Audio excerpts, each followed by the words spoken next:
What is it about bread in particular that inspires you? There's so much going on in life, but like with bread, you have to like take a second and really like trust the process, get like zoned in on what you're doing.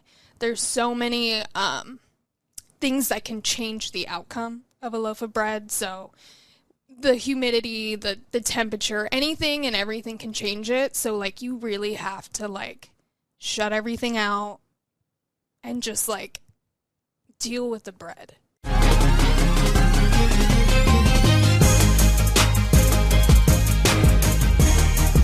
Hey there, Omaha. Welcome into another episode of Restaurant Hoppen. I'm your host, Dan Hoppen, and I am endlessly fascinated by the process of baking. It just requires a science and a precision that I truly admire, and those that do it at an elite level have my complete admiration, and that is why I'm so excited to chat with my guest today. She is the head baker and pastry chef at Via Farina. Maybe that's not the exact title, but Great title. Sadie Paulsen, just creator of all things, just bread and awesomeness at Via Farina. How about that? That's a good job title, right? It's a great job title. So I want to start off today just with an Instagram post that you had some time ago that I think sums you up perfectly. It was just simple. It was a picture of bread, and if anyone goes on your Instagram, they're going to see a lot of pictures of bread. Yes. But the caption just said, "Bread rules everything around me." What is it about bread in particular that inspires you?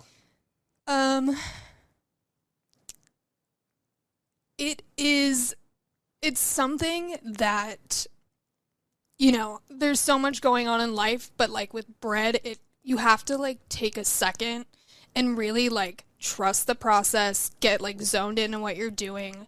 There's so many things that can change the outcome of a loaf of bread. So the humidity, the temperature, anything and everything can change it. So like you really have to like shut everything out and just like deal with the bread. And it's calming. What do I want to say? It's just very therapeutic for me. So yeah, bread rolls everything around me, and I love making it. How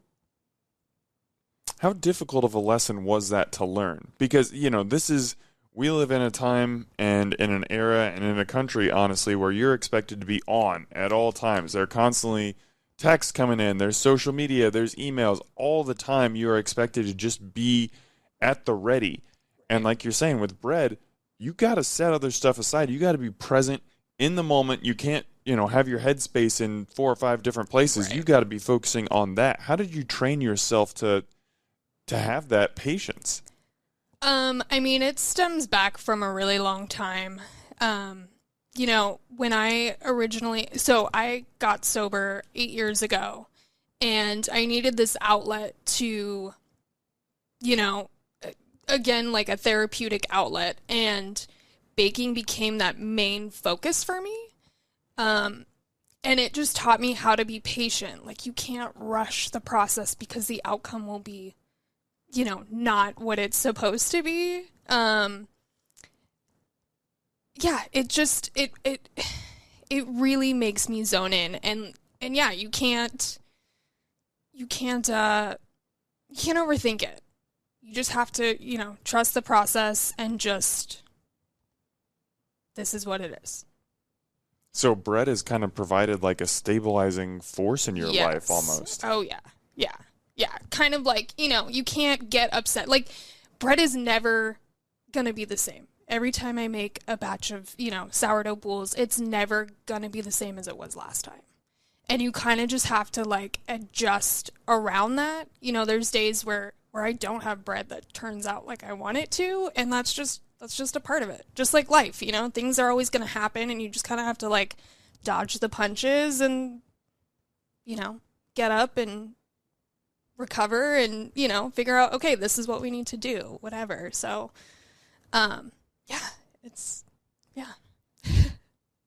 What role did your grandma Dorthy? I know that she played a very significant role in getting you interested in baking and cooking at an early age. What was Yeah. your relationship like with her, and how did she inspire you? Yeah, my favorite person in the world. Yeah, my grandma Dorothy and I, from such a young age, that was something that we really bonded over. My grandma was always including me in everything that she did. She would make cakes for events and cookies and all this stuff, and it just became like, it became our relationship. That's like how we bonded.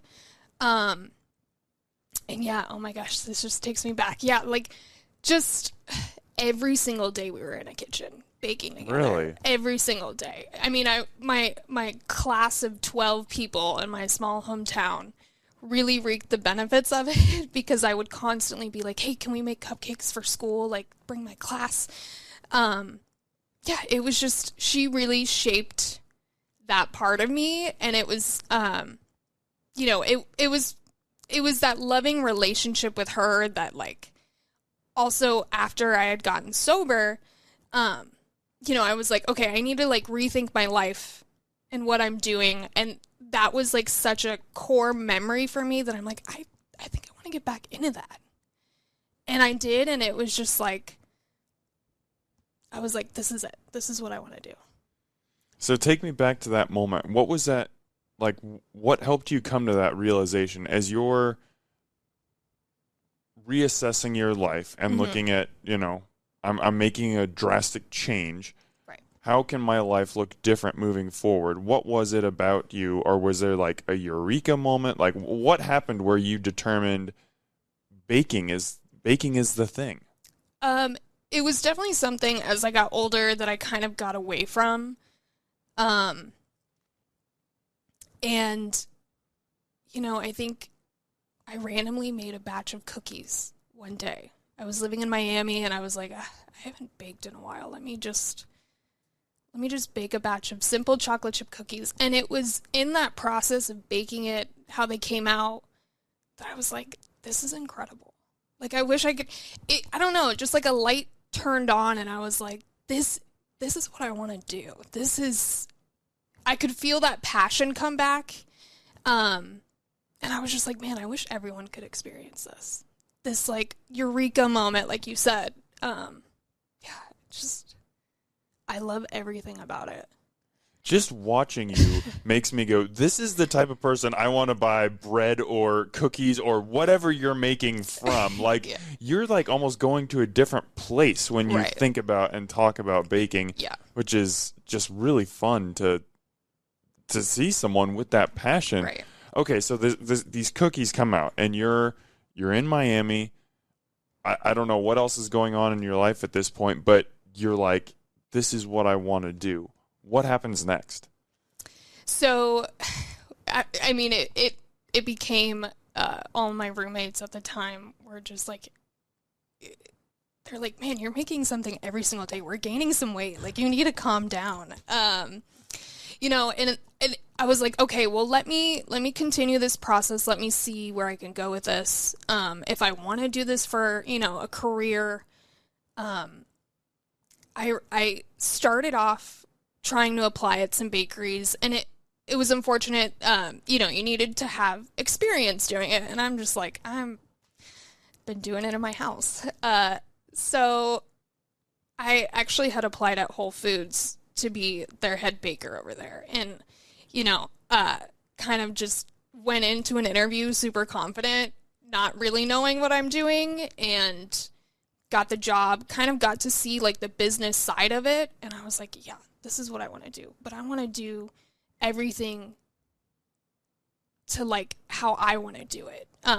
Everything made from scratch, whole foods, and just with passion, So yeah, and then that just kind of led me to, I moved back home, and it was funny because right before the pandemic hit, January 1st of 2020, I baked my first sourdough loaf. It was so intimidating. You got like a 4-month jump on everybody else right before that became the thing. That's what's crazy is, yeah, I got that head start. But, yeah, so I did that, and kind of started making more bread, trying to figure it out. And I actually, I was going to move to Chicago. I was like, I need to get back into the city. And I got a stage at a bakery in Chicago called Flour. P-H-L-O-U-R. Yes. You know, kind of still going into it with, you know, not really much knowledge in it. I staged for 2 weeks, and A stage is like an unpaid internship. Unpaid internship. Yeah, they're just like, we need to see what you can do before we hire you on, and the best experience of my life. A big changing point in my life. The first day I went in, we were working on, you know, just like the day-to-day. And I remember just making one batch of bread with my boss. And I was like, okay, cool, that's it, right? So that's all we're doing? And he was like, oh, no. Like, this was only like 20 loaves of bread. We're making like 500 loaves of bread. And I was, you know, it was just, okay. And it was just that day in and day out of like being with this team and their passion for bread and bringing sourdough bread to Chicago that I was like, this is what I need to do. So what you said those 2 weeks were like the best time of your life. Yeah. What was it about that period that stands out so much? It was, I mean, I was nervous and I was anxious. I was like, you know, like most people, I'm contemplating in my head, what am I doing? I don't know anything about this. I just moved to Chicago, this big city. I didn't know what I was doing, and the whole time I'm just like, was this a mistake? But it got me out of my comfort zone, and I just really jumped in. I was like, well, I'm here, right? I need to just deal with it. And it pushed me out of my comfort zone so much that I was like, wow, if I didn't take this like leap and just like put myself in an environment that I just have no idea about, I would never have gotten to where I am today, which it really pushed that passion in me.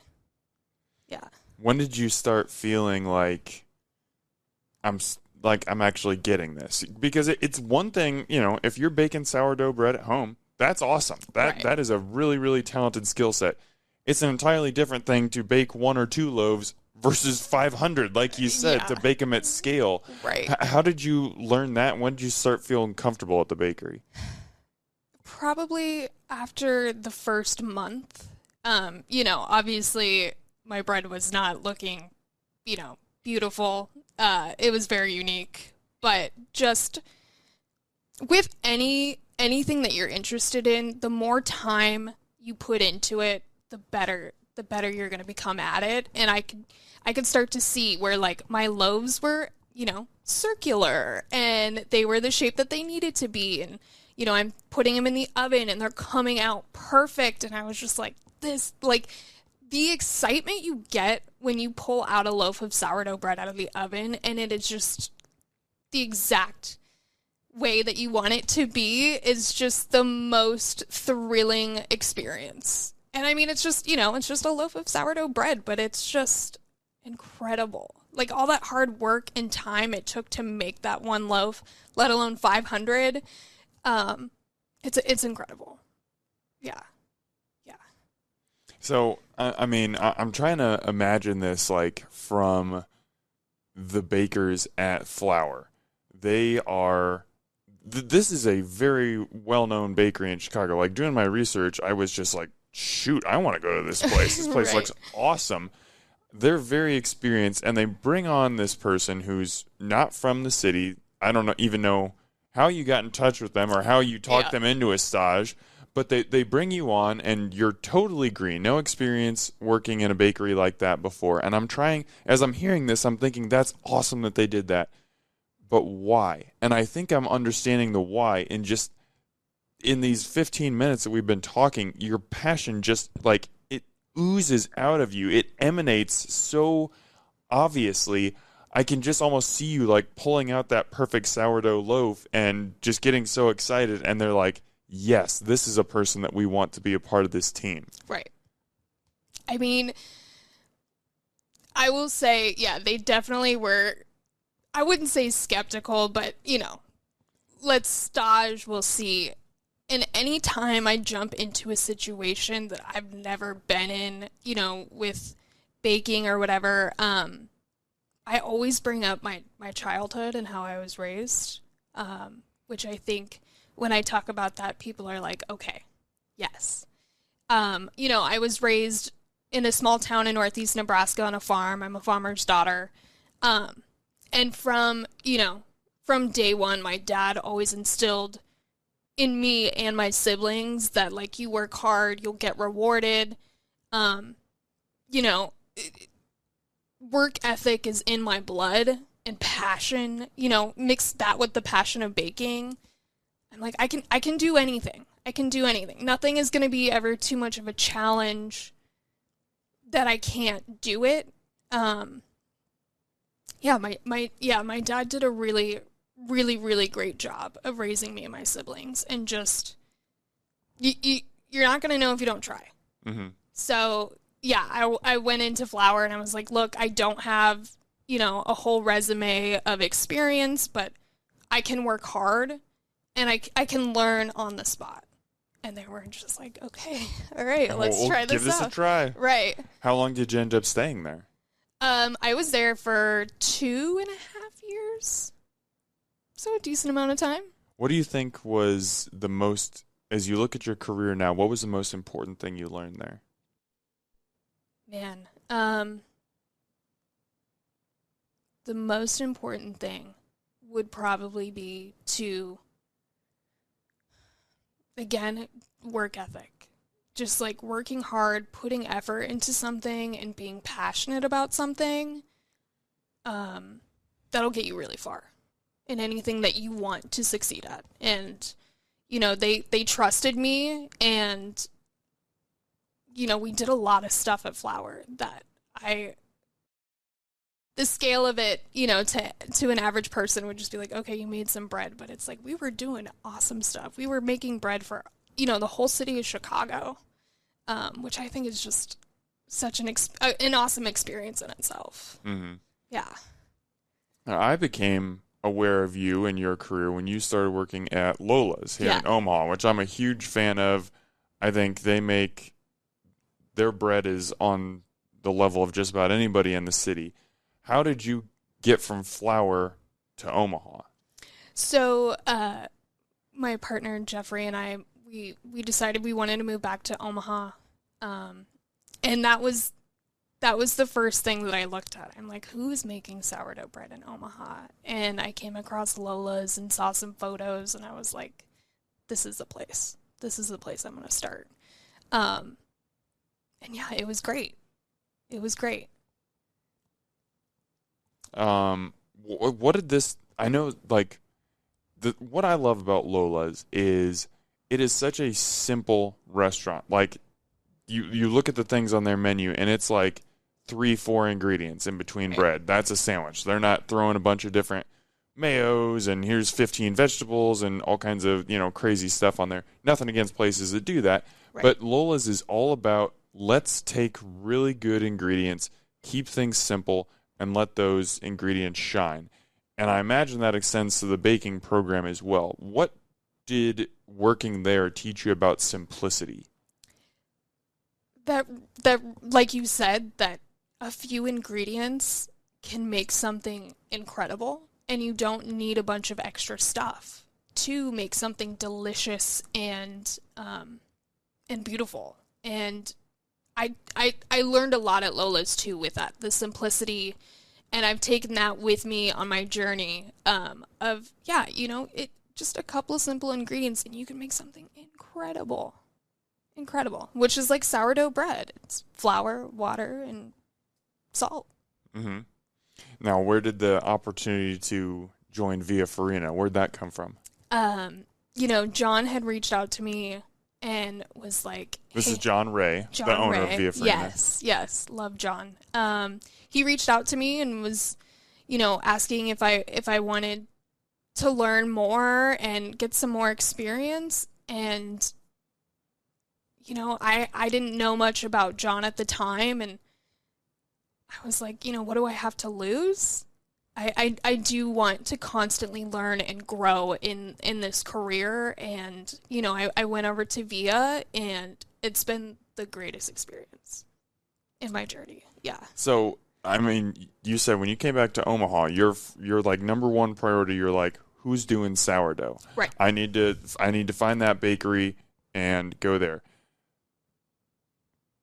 Correct me if I'm wrong, but Via Farina was not offering sourdough bread before you started there. Right. So what was it about that position when John contacts you that makes you say, yeah, I want to take the jump away from this place that, you know, is renowned for sourdough. Right. And I want to check out this place and see if I can do some bread. What was it that like attracted you to that job? Again, just like learning something new and putting myself in a position where, you know, I'm just like, I'm going to have to just figure it out along the way. You know, they had like sourdough ciabatta at Via, and their pizza is sourdough based, yeah. But he was like, yeah, we kind of want to go this direction. We want to make some bread, offer some pastries and desserts, and do some pasta. And I was like, well, I've never done pasta. I want to learn how to do pasta.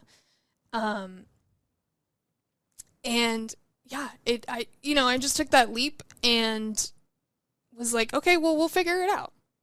We'll figure it out. We'll get some bread on that menu and some good desserts. And not that they didn't have that before, but yes.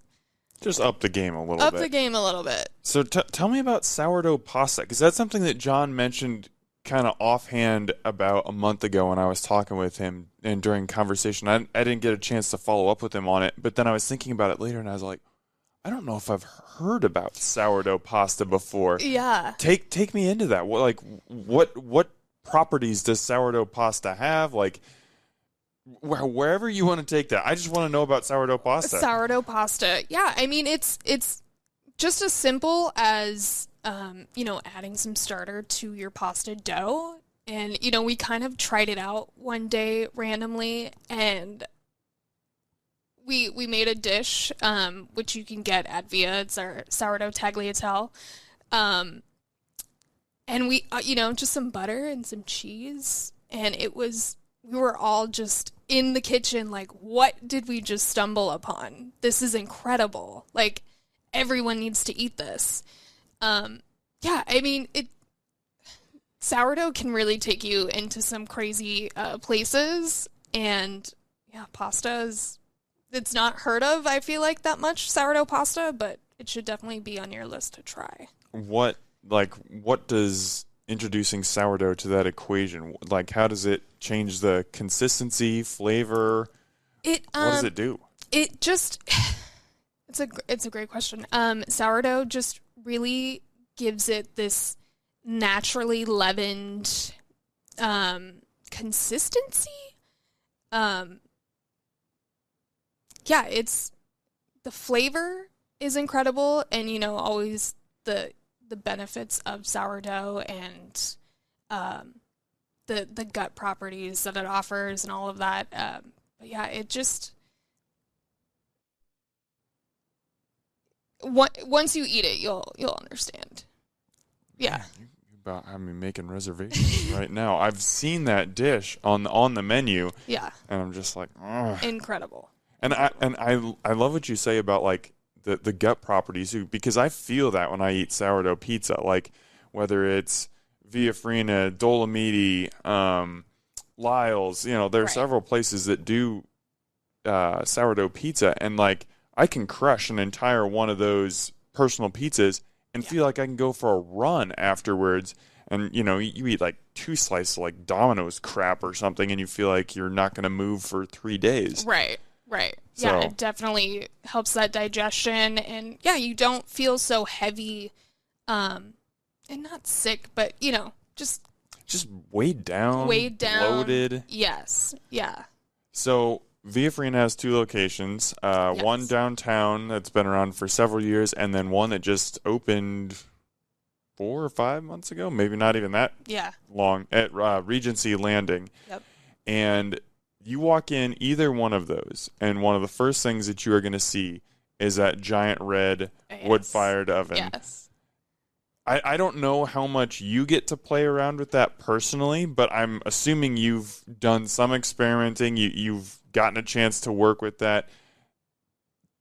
From what I can tell, that's a new experience for you in your career, right? What has been working with that oven been like? The temperature for one, the flavor that you can get from putting something in there. I've done some like smoked vanilla in some desserts. I've tried to bake some bread in there. I've done like a wood-fired Basque cheesecake where it's got that burnt top, that burnt caramelized top, but the like smooth center. I definitely need to get some more experience in there and definitely put some more stuff in there, but it does make the flavor of whatever you're putting in there even better, 10 times better. It's a new toy to play with. Yeah. What else excites you about working at Via? I know, especially with the new location, charcuterie boards are a big new offering, and you're nodding excitedly. Tell me about that and what it's like to create the breads that go along with those boards. The charcuterie island, we like to call it over at Via Regency, is incredible. Everything that we're doing over there, from you can get sourdough crackers on a board. We have our Romana bread, which is the minute you taste it, it just melts in your mouth like butter. It's incredible. We have sourdough ciabatta, kind of like pairing these things. It's great because I get to learn more of like what works with certain things, what works with certain cuts of meat, cheeses, and it gets me out of my shell of like, okay, let's learn how to make this specific rye bread or whatever, because this would pair well with the prosciutto, and it's again just like a learning journey that I'm just so excited to be a part of. A through line of this conversation, you keep coming back to you just seem like you're just someone who wants to learn. Yeah. You are not complacent. You want to continually, like, constantly figure out new things. Right. Has that always been a part of your personality? I think so. Honestly, I think so.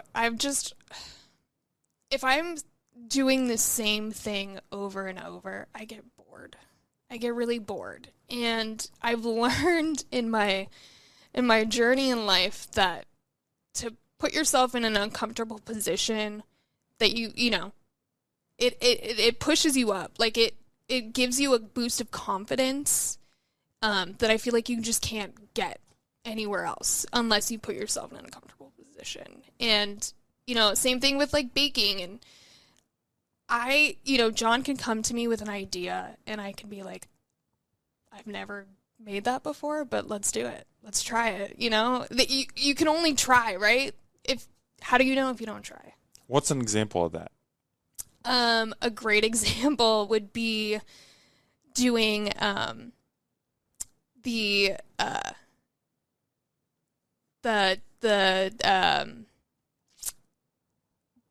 brown butter cheesecake that we currently have at Via Regency, which is incredible, by the way.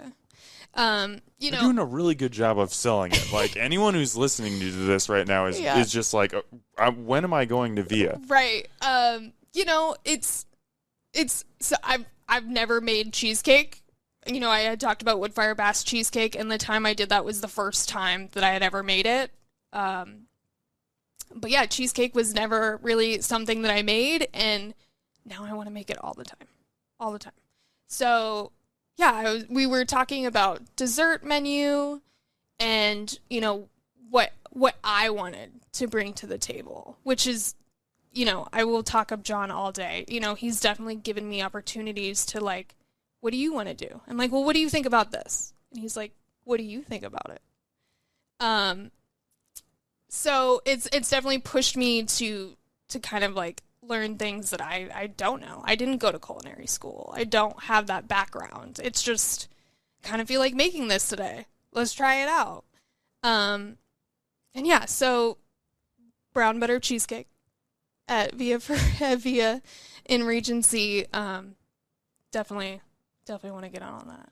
So what is your process when you run into something like if John says, "Hey, can you make a cheesecake?" Or if you're looking at the charcuterie boards and you mention like, "Hey, I want to make a specific kind of rye bread that would pair well with these cheeses and meats." What's your process like? Are you reading podcasts, YouTube? Do you reach out to bakers at previous bakeries that you've worked at? Like, how do you basically, when you have an idea and you're presented with, "I want to learn this," how do you find the answers? Kind of going through social media, I follow so many bakers and restaurants on Instagram, and just kind of getting inspired by what other people are doing and kind of taking a little bits and pieces from everybody and just being like, this might be good. And, I'm always excited when it actually comes out. But yeah, I get inspired by everything. It's funny, like, I don't like, super crazy things. I think the flavor of, going back to Lola's, the simple things just work. And that's what I try to do, is make something simple, but, with enough flavor that you keep wanting to come back for more. So I went back through your Instagram, and these are just, and you don't have labels on all of them, but these are just a few of the different breads that you had labeled on there. Rye, sourdough, ciabatta, multigrain, baguettes, levain, like, and this isn't even going through all the desserts. Those are just the breads. Just the breads. But, I mean, yes, they're under the umbrella of bread, but each of those breads has its own individual flavor, texture, really its own personality. Mm-hmm. How do you learn all those and like adapt to knowing these subtle changes that can take, one subtle little thing can completely change the experience of bread? That takes me back to flour, where, going into flour, I just thought all bread was the same, and it is definitely not. Everything has a different process, whether, it's a different time that it takes to ferment, the shape, what kind of flours you're putting in there. It's just, yeah, everything is very, very different. And I've learned how to make all these different breads, and it's definitely taken a process. It's not just today, rye bread tastes like this or whatever. It's been a process of learning all these different breads, and I'm still learning.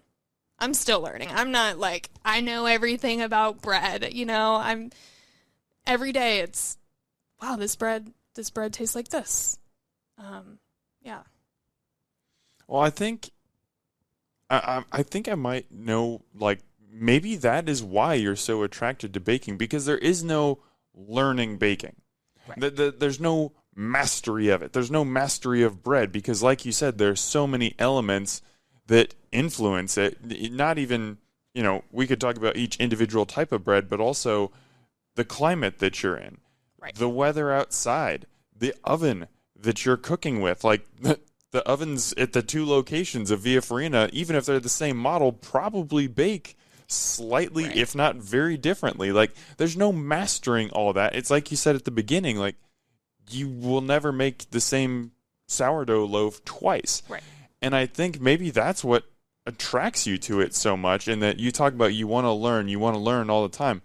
Well, there's no, like, graduating from bread and saying, right, I know it all now. Right. There's always something new that you can be unearthing, right? Right. All the time. And I mean, anyone that's worked in a kitchen, not everything works 100% all the time. So you got to, like, adapt and, okay, I can't bake in this oven today. I'm going to have to figure out how to bake in this oven. Yeah, it's just constantly, like, every day is different, and you're constantly overcoming different aspects that will, affect the end product, and that's what is so exciting. It's never the same. It's never the same. Do you have a favorite type of bread to bake? My favorite type of bread. I mean, I love a fresh baguette. That will always be my favorite one. Man, especially, I know you're not supposed to eat it fresh out of the oven. You're supposed to let it sit. But when you, tear, you get that crunch. Oh, so when I worked at Flour, every day when I would walk back to my car to go home at night, I always had a loaf of sour, or a French baguette with me. Just see me on the street, just smacking on it. Just crushing a baguette. Yeah.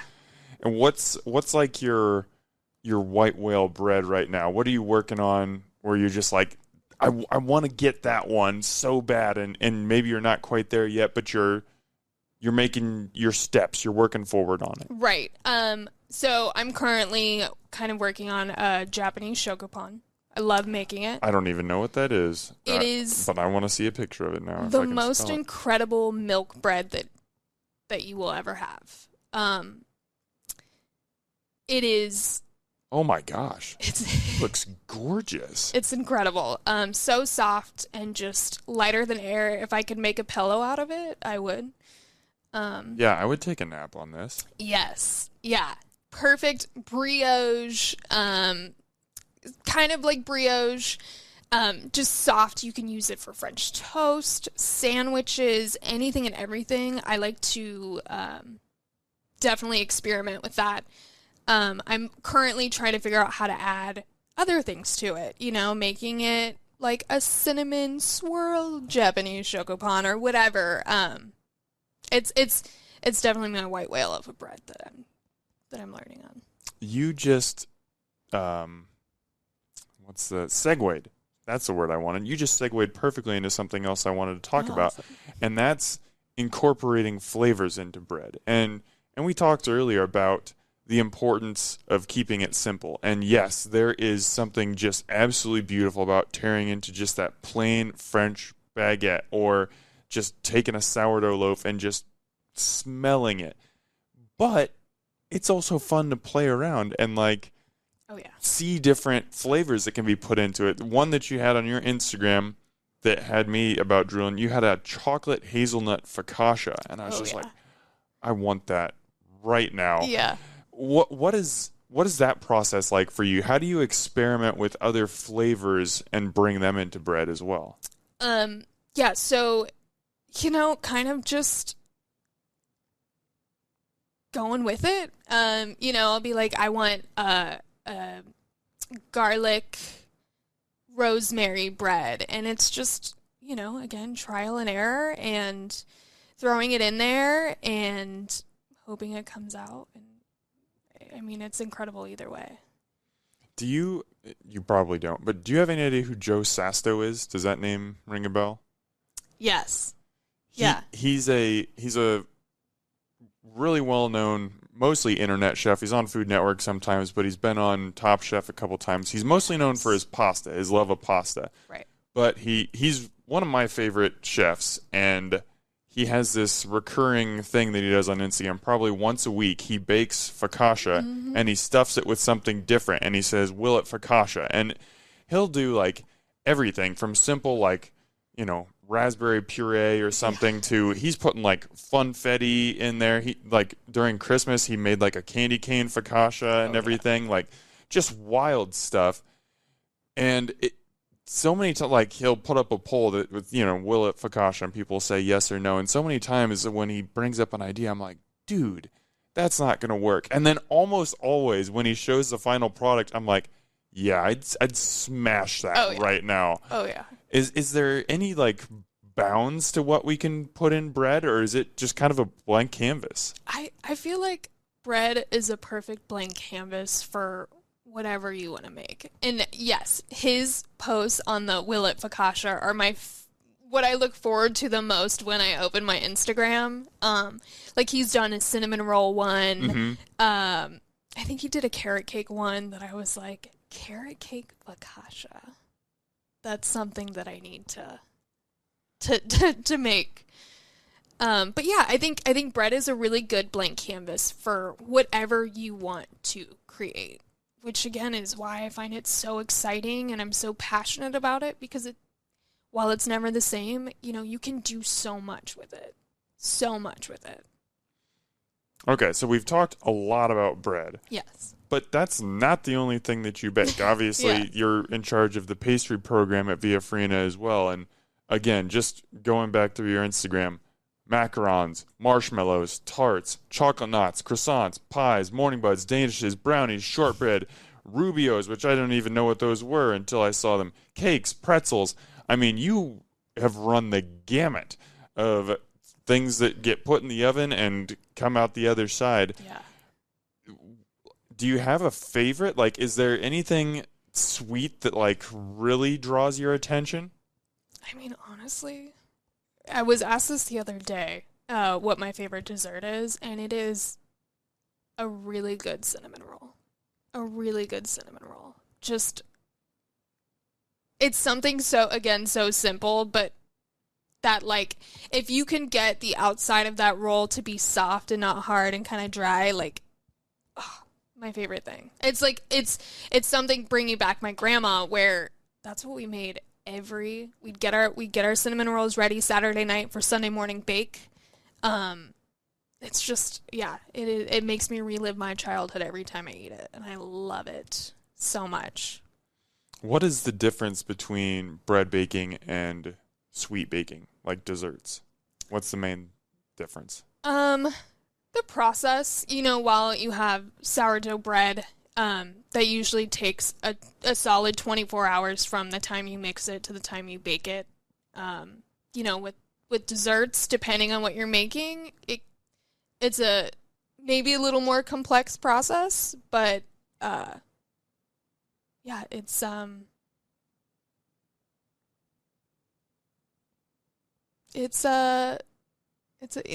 completely different experience, I think, making pastries versus making bread. What's take me through the process of how a new dessert gets on the menu at Via Farina. Like, who typically comes up with it? What type of research do you do? Like, how do you decide, am I going to make this, like, super traditional? Or am I going to, put my creative spin on it and do something a little different? Like, just from ideation to dessert is on the menu now, what is that process typically like? I'm sure it changes from recipe to recipe, but still. The process, I'll definitely have some ideas on hand of things that I've always wanted to try to make. Incorporating specific flavors with each other. I will definitely go up to John and bounce my ideas off of him, and he's always like, let's do it. That's my favorite thing about John, is he's always like, let's do it, let's try, hell yeah. And he's definitely given me the confidence to try different things. I started out right when we opened Via Regency. I did a pistachio tart that I thought was incredible. And, I kind of wanted to, like, get a little more creative and make it a little more, different with what's in season. So we started doing a brown butter cheesecake, and just having a different, like, fruit, like, coulis on top all of the time. So switching that out, yeah, just kind of, like, whatever comes up in my head that I'm like, let's do this. Let's do this. It's always random. It's always random. But yeah. I mean, I guess you talked about this a little bit earlier, just being inspired by everything that's around you. So I guess one particular dessert I wanted to ask you about, because it was featured on Via Farina's Instagram, was the tiramisu. That's something that's made in-house every day. Every day. What I mean, obviously that's a famous Italian dessert dish, so it's no surprise to see it on the menu. But what was it that brought tiramisu to your attention, and how did you do your research to master that? I mean... master's the wrong word. I'm sorry. I'm not trying to call you the master, but get it to the point where you wanted to put it on the menu. So with the tiramisu that has been on Via's menu for a minute, and even before when I got there. But I mean, how can you not love tiramisu? How can you not love it? You take that spoonful and it's just so light and creamy and refreshing, and you get that little pop of coffee. It's besides cinnamon rolls, tiramisu is definitely high up on my list of desserts.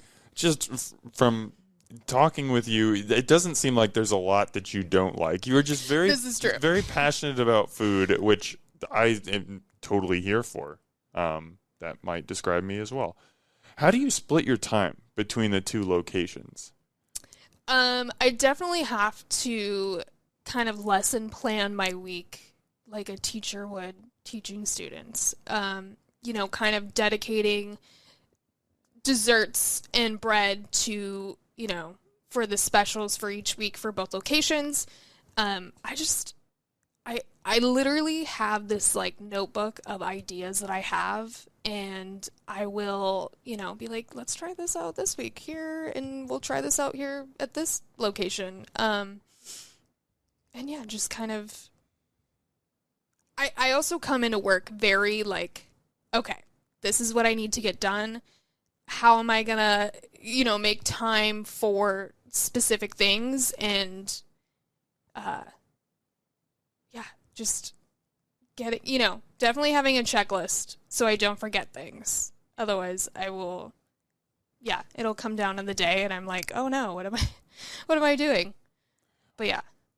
What has it been like for you at Via Farina kind of being the expert? And here's the context of that question. When you worked at Flour, there were always people that knew more about bread and desserts than you. You come to Lola's, same thing. That bread program already in place. They had things rolling. You're constantly learning. You go to Via Farina, you probably have the most knowledge about bread and desserts of anyone in that restaurant group. Mm-hmm. What has that transition been like from you where you're still learning all the time, but you're not like the novice anymore. You're kind of looked at as you're the thought leader. If somebody has a question about bread or is making bread, they're coming to you. Right. What has that switch been like? It's been interesting. It's been very interesting, kind of just, it's been really good for me personally. It's given me the confidence the confidence in myself to be like, okay, I do know what I'm doing. I'll second guess myself sometimes where I'm just like, was that a good idea? But everything works out the way it's supposed to. And I may not have the culinary degree or the professional experience of it all, but I'm like, I know what bread is supposed to look like. I know what it's supposed to feel like, the texture, everything, and that has led me to definitely where I'm at. I work with my hands, I'm not book smart. I am just experience. So it's definitely boosted my confidence, and I guess being, the expert now, it's a weird thing to think about, but yeah. How empowering is it to have a boss that, like you've said, he comes to you with ideas, or you can come to him with an idea, and he's just like, let's try it. And it's not, no, we don't have time for that today. No, I don't want to buy that ingredient. No, this didn't sell, so I don't think another version of it is going to work. What is it like to just work for somebody who's just like, yeah, we'll give it a shot. If it doesn't work, it doesn't work, but it could be great. Let's do it. It's honestly amazing, and I wish everyone could be in that situation. Because it gets you to push boundaries and, try different things. And if it doesn't work out, that's fine. We tried. And just him really, instilling confidence in the process, has just been incredible. He has been an amazing mentor to me, and, you know, learning Omaha and what Omaha likes, and, you know, instilling other things into Omaha that, you know, you might not get here. It's been a great experience. I've learned an incredible amount, which I'm always wanting to do, and any knowledge that I can get from John, I'm a human sponge. I will soak it up as much as I can. What do you see as the future for your career? The future for my career, I mean, definitely still baking, for sure. You know, I guessed that part.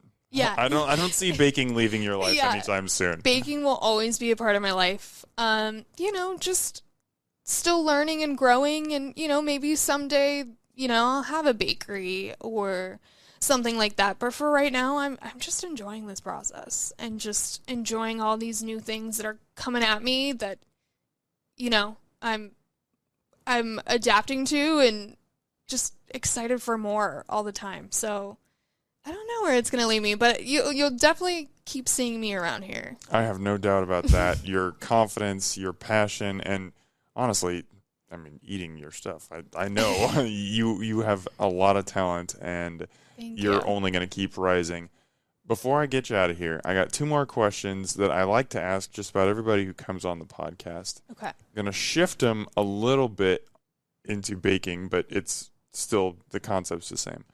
What does just the average person who, you know, comes into a restaurant or a bakery and gets some bread or some baked goods, what is like the number one thing that they don't understand about baking that you wish they did understand? The time it takes. It takes a lot of time to get that one product. And, you know, I feel like in life now, everything is fast-paced and we want everything now on demand. And you're going to get the best experience and the best product when you take your time. And you just, like, you get someone who's passionate about what they're doing, and you can taste that. Yeah, just, you know, simple. Just simple, yeah. And to put, I mean, I think you've answered this question probably 4 or 5, maybe even more times throughout our conversation here, but to put a nice bow on it, what is your favorite thing about baking? Again, just the therapeutic aspect of it, where you just have to just be patient and just be willing to learn. You know, not everything is always going to turn out, but you just have to adapt and just always be excited to learn more, I would say, for sure. Well, you definitely have the excitement to learn more. There's no doubt about that. Thank you. People, if you have, whether you're watching or listening to this, I think you can definitely tell, you know, this is someone who's very passionate and very much love what she does, and you can taste it. So get out to Via Farina, seriously. Get some bread, get a dessert, get sourdough pasta. That's something. Sourdough pasta. That's something that now that's like on my checklist of things that I need to eat, and it is very near the top. And I'm also going to be watching. If you find out a way to make this shokupan, I don't know if I'm pronouncing that right, but it right. I want some of that too. So, yes. Sadie, thank you so much for taking the time to come on the podcast today. Thank you for having me, and again, just so appreciative of you and what you do for Omaha, and, you know, really, really getting people to hear, like, the chef's side and, you know, their experience in the industry, and I think what you're doing is incredible, and just so honored to be here. And I mean, that's the thing. People like you deserve a voice. You have so much interesting things to say, like the way that you talk about bread as a therapeutic thing. I've never really thought about it that way, and yet I would imagine, maybe not with every baker, but that's probably a shared experience. So just like, it's, for me, it's so much fun to learn things like that, and that's why I love talking to people from all over the industry, because everyone is individual, everyone's unique, and everyone has a story. Right. And I'm so grateful that I got a chance to hear yours and help share it with other people today. Thank you. This is great. Omaha, as always, thanks for eating with us.